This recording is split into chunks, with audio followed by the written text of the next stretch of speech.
Hey everyone, today I want to share an incredible story with you about a man named Mark. Picture this. Mark is sitting on a cold, hard bench in the city, shivering as the wind howls around him. His stomach growls from hunger, but he's learned to ignore it. As he watches people pass by, all of them too busy to notice him, he can't help but think back to just a few months ago. He was one of them, working a steady job, paying his bills, living what he thought was a normal life. Then a series of unexpected tragedies struck. A company layoff, medical bills he couldn't pay, and losing his apartment. Suddenly, Mark found himself on the streets with nowhere to go.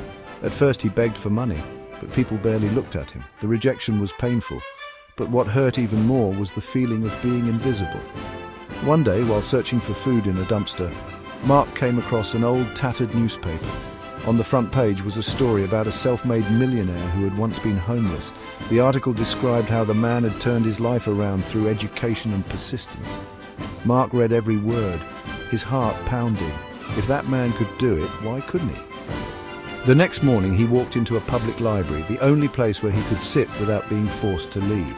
He spent hours reading books on business, finance, and self-improvement. He found an old notebook and started jotting down ideas. He didn't know what his plan was yet, but he knew one thing: he had to take control of his life. One evening, while flipping through job postings on an old public computer, he saw an ad: "Learn to code for free, change your life." It was as if the universe had handed him a lifeline. Mark threw himself into learning. He spent day and night watching free tutorials, practicing on library computers and taking notes. At night he slept on the floor of a shelter, using his notebook as a pillow. For months he kept going, through exhaustion, through hunger, through hopelessness. There were moments he wanted to give up, but every time he thought about quitting, he reminded himself of that article, of that man who had once been in his position. Then one day it happened. Mark landed his first freelance gig, building a small website for a local coffee shop. It paid just $150, but to him it felt like winning the lottery. It was proof that he could earn money again. With that money, he rented a cheap room in a shared apartment.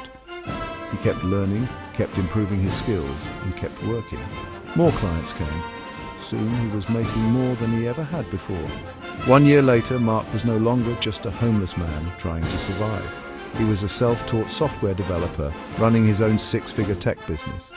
Today, Mark isn't just successful, he's an employer, hiring people who remind him of his past. He gives opportunities to those who just need a second chance, just like he once did. Because success isn't about where you start, it's about how hard you fight to change your story. Thanks for watching, and remember, your past does not define your future. Keep fighting, keep believing, and keep moving forward.